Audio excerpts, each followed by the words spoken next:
ಮಲೆಮಹದೇಶ್ವರ ಬೆಟ್ಟದಲ್ಲಿ ದೈತ್ಯ ಹುಲಿಯೊಂದು ಸಾವನ್ನಪ್ಪಿದ ಪ್ರಕರಣಕ್ಕೆ ಸಂಬಂಧಪಟ್ಟಂತೆ ಹುಲಿಯನ್ನ ಹತ್ಯೆ ಮಾಡಲಾಯಿತು ಅನ್ನೋ ವಿಚಾರ ಆರಂಭಿಕ ಹಂತದಲ್ಲೇ ಗೊತ್ತಾಯಿತು. ಹುಲಿಯನ್ನ ಕೊಂದವರು ಯಾರು ಅನ್ನೋದನ್ನ ಕೂಡ ಪತ್ತೆ ಹಚ್ಚೋ ಕೆಲಸವನ್ನ ಅರಣ್ಯ ಇಲಾಖೆ ಮಾಡಿದೆ.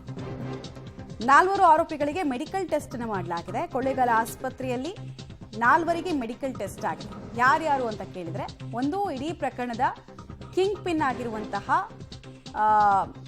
ಈ ಶಂಭು ಇರ್ಬೋದು, ಗಣೇಶು, ಗೋವಿಂದೇಗೌಡ ಅಂತ ಈತನ ಮೆಡಿಕಲ್ ಟೆಸ್ಟ್ ಕೂಡ ಆಗಿದೆ.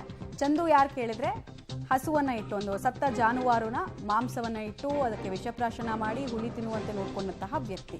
ಈಗ ಇಷ್ಟೋ ಜನರನ್ನ ವಶಕ್ಕೆ ಪಡೆಯಲಾಗಿದೆ. ಇನ್ನೋರ್ವ ಕೂಡ ಇದ್ದಾನೆ ಅಂತ ಹೇಳಲಾಗ್ತಾ ಇದೆ. ಆತನ ಪತ್ತೆ ಕಾರ್ಯ ಕೂಡ ಶೀಘ್ರದಲ್ಲೇ ಆಗುತ್ತೆ. ಬಟ್ ಅಪಾರವಾಗಿ ವನ್ಯ ಸಂಪತ್ತಿನ ಹಾನಿ ಚಾಮರಾಜನಗರದಲ್ಲಿ ಆಗ್ತಾನೆ ಇದೆ, ಸರಣಿಯಾಗಿ ಆಗ್ತಾ ಇದೆ.